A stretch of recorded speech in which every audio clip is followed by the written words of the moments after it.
Muharram adalah salah satu bulan yang diagungkan oleh Allah. Inna iddatash syuhuri indallahi 12 syahr. Allah punya bulan 12 bulan, minha arba'atun hurum, ada 4 bulan haram. Dzulqa'dah, Dzulhijjah, Muharram dan Rajab. Bulan haram adalah bulan istimewa. Dan kami himbau bahwasanya bulan Muharram adalah tahun baru Hijriyah. Dan hendaknya kita sudah berpikir tentang ini, tentang tahun baru Hijriah. Kita harus membuat gebrakan gebiar agar umat Islam ini tahu kalau mereka punya tahun sendiri namanya tahun Hijriah. Dan tahun Hijriah ini penting, wajib bagi siapapun dari kita mengetahui kelahiran anaknya di tahun baru Hijriah, wajib. Sebab kalau kita berbicara tentang tahun, bulan dan hari di dalam Islam, dalam hukum Islam, itu adalah hanya hubungannya dengan tahun Arab, tahun Hijriah, bukan tahun Masehi. Misalnya yang punya duit tadi bicara tentang zakat, haul zakat, berputarnya 1 tahun zakat, hitungannya adalah bukan hitungan Januari Februari, tapi itu adalah Muharram Safar, hitungannya adalah hitungan Hijriah. Berbicara tentang balik, paling sedikitnya usia balik adalah 9 tahun, adalah juga tahun Hijriah. Usia haid dimulai dari 9 tahun, Hijriah. Tamyiz 7 tahun, Hijriah. Semuanya di Hijriah. Kalau bicara tentang iddah wafat, iddahnya orang yang meninggal dunia 4 bulan 10 hari adalah juga tahun Hijriah, bulan Hijriah.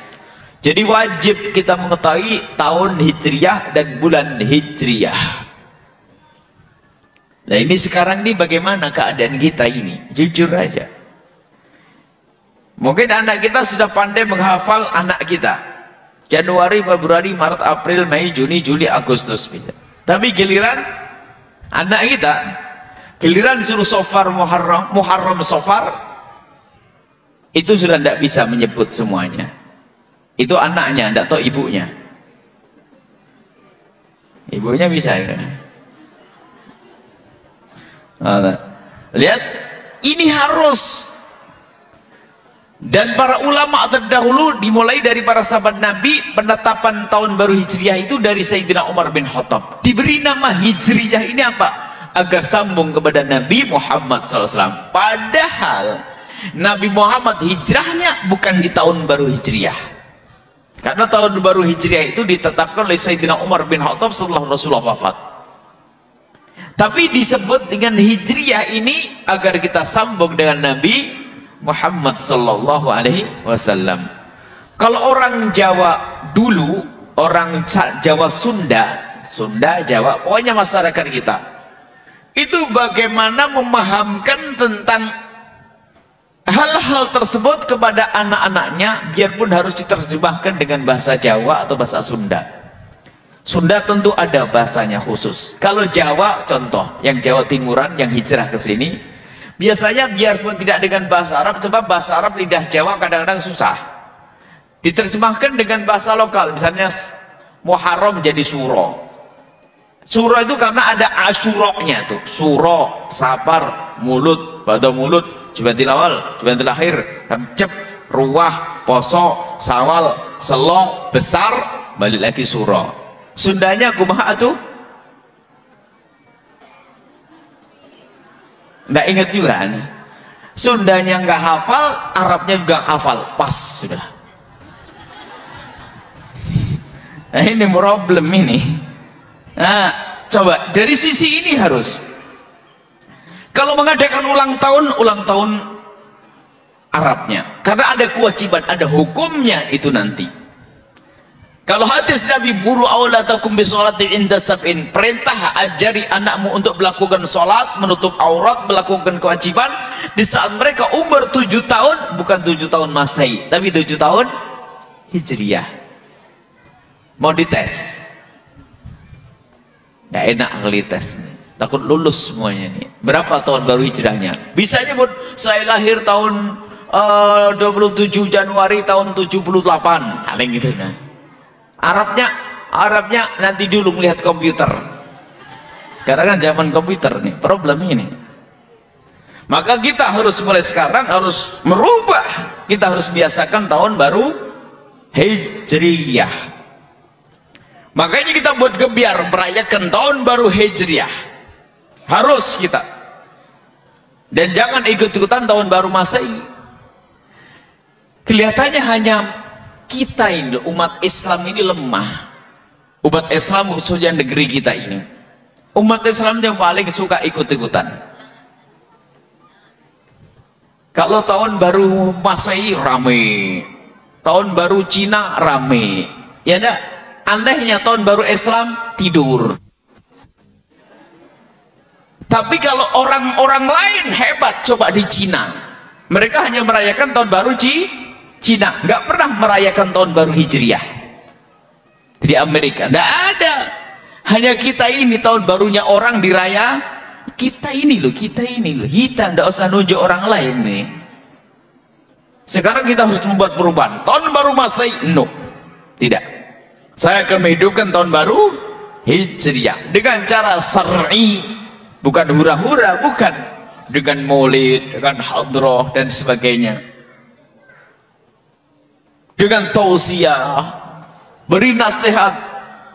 Kalau para habaib, para masyayikh dengan cara membaca doa akhir tahun dan doa awal tahun.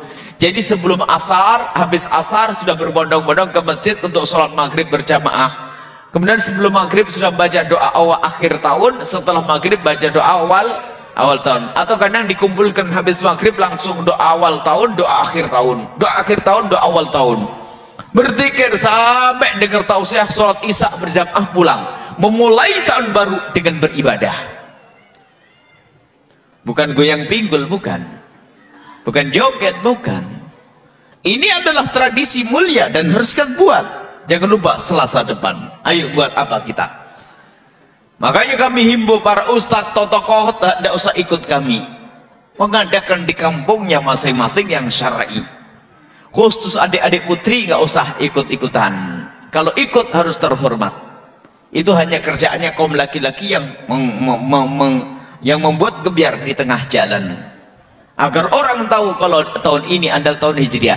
Kadang di tahun baru Hijriah tuh nggak sadar, oh sudah tahun baru, sehingga ditanya ini tahun berapa sekarang, nggak bisa nyebut. Sekarang tahun berapa, Bu? Repot ini. Tahun baru Hijriah ini kelemahan kita, ini harus sadar, kita harus berperubahan. Kita punya budaya, kita punya agama, kita punya tradisi, kita punya syariat. Baik, ayo tahun baru Hijriah kita gebrak, kita buat kebiar, semuanya harus tahu. Dan sekarang sudah mulai menghafal kelahiran tahun Hijriah. Indonesia zaman dulu yang berlaku adalah tahun-tahun Hijriah. Hanya akhir-akhir semakin marak tahun Masehi, sehingga kita tertinggal. Islam tertinggal. Dulu ya enggak peka. Jadi sampai kalau orang-orang tua itu ngomong selalu mesti bahasa Hijriah, biarpun dengan bahasa lokal tadi, Rejab, Ruah, Poso tadi itu. Baik. Kemudian di bulan Muharram itu ada apa di bulan Muharram? Bulan Muharram adalah bulan yang istimewa, bulan mulia. Di situ ada hari yang ke-10 namanya Asyura.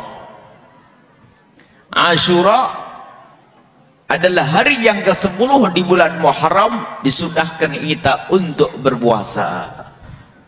Berpikirlah untuk berpuasa di tanggal 10 Muharram nanti. Hadis Nabi yang diriwayatkan oleh Imam Bukhari dan Imam Muslim, Sayyiduna Rasulullah bersabda, "Hadza yaumu Asyura."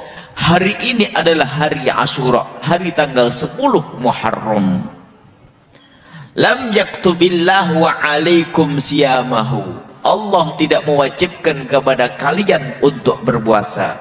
Wa ana shaim, tapi aku berpuasa, kata Rasulullah. Faman syaa'a falyasum wa man syaa'a falyuftir. Bagi yang pengen ikut puasa sama saya, ayo puasa, yang enggak juga enggak apa-apa. Artinya itu sunnah, tidak wajib. Dan ini sunnah sangat dikukuhkan.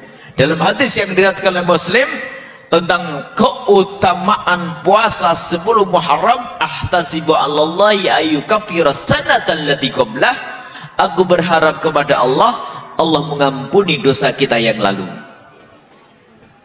Maka jangan lupa 10 Muharram, berpuasalah di 10 Muharram, jangan lupa 10 Muharram.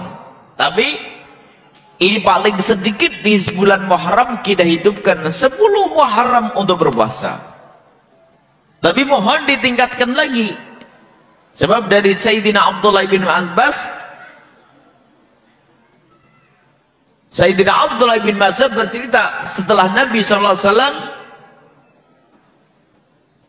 lama kana Nabi sama Nabi SAW fil Muharram, fi Muharram, fi Asyura, sama Nabi sallallahu alaihi wasallam Asyura. Nabi berpuasa di hari Asyura, yaum Asyura. Wa amara bisyami, kemudian menyuruh orang lain untuk berpuasa.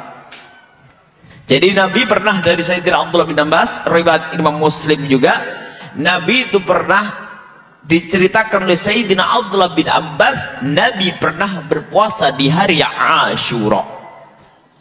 Kemudian setelah itu menyuruh orang-orang, para sahabat Nabi untuk berpuasa. Dan sahabat Nabi itu merasa ganjel, tidak enak disuruh puasa di 10 Asyura, 10 Muharram, di hari Asyura.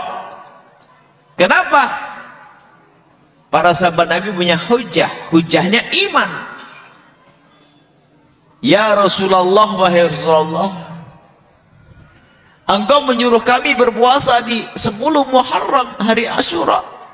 Hadza yaumun tu'azzimuhul yahud wan nasara. Ya Rasulullah, orang Yahudi dan orang Nasrani juga pada puasa di hari ini. Lah kok kita harus sama puasa dengan mereka? Nggak enak, niru-niru itu. Nah, itu iman nih. Makanya jangan niru-niru orang Yahudi dan orang Nasrani. Makanya tahun baru Hijriah, tahun baru Masehi bukan budaya kita itu. Kita punya budaya khusus. Jangan ikut-ikutan. Sahabat Nabi peka. Ya Rasulullah, hari ini kan orang-orang Yahudi pada puasa, lah kok kita sama, jadi kayak mereka dong kita. Apa jawab Nabi? Qala Nabi sallallahu alaihi wasallam, qala Rasulullah sallallahu alaihi wasallam, dalam riwayat, la in baqitu ila qabilin wa idza kana la in baqitu ila qabilin, dalam riwayat la in baqitu ila qabilin, kalau seandainya aku hidup sampai tahun depan, la asumanna tasi'a, niscaya aku akan puasa di tanggal 9-nya. Maka difahami oleh para sahabat Nabi, disunnahkan kita untuk menambah 1 hari sebelumnya, yaitu tanggal 9-nya, agar berbeda dengan orang Yahudi. Maka itu sunnah di atas sunnah. 10 saja sudah sunnah. Dan kalau kita mengkhususkan 10 sudah sunnah. Karena kita tidak meniru orang Yahudi, cuman agar lebih sempurna, agar kita berbeda, yaitu tambahlah hari yang ke-9. Ini hadis Nabi, hadis sahih. Maka di bulan Muharram itu hendaknya 9 dan 10. Kemudian Imam Ibnu Huzaimah meriwayatkan dari Sayyidina Abdullah ibn Abbas juga, beliau berkataan sahabat Nabi, sumu Asyura, berpuasalah engkau di hari Asyura, di tanggal 10. Wa khaliful yahuda, dan berbedaalah engkau dengan orang Yahudi, fasumu qablahu yauman wa ba'dahu yauman, maka hendaknya agar berbeda dengan orang Yahudi, hendaknya kau tambah sehari sebelumnya dan sehari setelahnya. Ini tambahan. Maka tanggal 10 puasa, tambah sebelumnya sehari, tambah setelahnya sehari. Jadi 10, 9, 11. Ini lebih sempurna lagi. Baik, mau lebih sempurna lagi, Muharram semuanya puasai. Hadis Nabi SAW, hadis sahih, Imam Muslim meriwayatkan hadis sahih, afdalu siyami ba'da Ramadan syahrullahil muharram, sebaik-baik puasa setelah bulan Ramadan adalah di bulan Muharram. Maka banyak orang-orang sepuh di antara para orang-orang soleh yang ahli ibadah kalau bulan Muharram puasa semuanya. Akan tapi adapun tentang pahala dan keutamaannya tanggal 1 begini, tanggal 2 begini, jangan terlalu banyak didengar karena itu banyak hadis-hadis palsu. Kita cukup dengan ini semuanya. Puasa insya Allah, khususnya yang punya utang cepat bayar itu. Bayari utangnya, utang puasanya. Utang duit mah sudah beres tadi. Utang puasa beresin nih, mumpung Muharram ya. Ini. Jadi berpuasa di bulan Muharram secara utuh adalah sunnah dari hadis Nabi SAW. Tidak ada yang mengatakan bid'ah. Kalau mengatakan bid'ah, membid'ahkan Rasul. Sebab Rasul bersabda, afdhalus siyami ba'da Ramadan syahrullahil muharram. Dan Nabi tidak mengatakan 30 hari penuh adalah haram, tidak. Adalah sunnah semuanya. Ini yang harus kami hadirkan. Insya Allah puasanya dihitung tanggal Selasa, hari Selasa malam Rebu, hari Rebu depan tanggal 1. Dan mohon semuanya buat gebrakan maulid di mana-mana agar orang tahu kalau hari itu adalah tahun baru. Kemudian setelah itu berpikir tentang memperbanyak amalan-amalan. Amalan-amalan di bulan Muharram, dan jangan lupa 10 Muharram kita berpuasa ditambah tanggal 9 ditambah tanggal 11 untuk disempurnakan di hari-hari selebihnya selain itu di bulan Muharram. Tapi jangan kebalik, tanggal 1, 2, 3, 4, 5, 6, 7, 8 berpuasa, 9-nya libur. Nggak bener. Jadi yang paling utama adalah 9, 10, 11. Baik, ini saja insya Allah. Semoga Allah mudahkan kita untuk mengamalkan hal-hal semacam itu. Itu adalah sunnah Nabi SAW.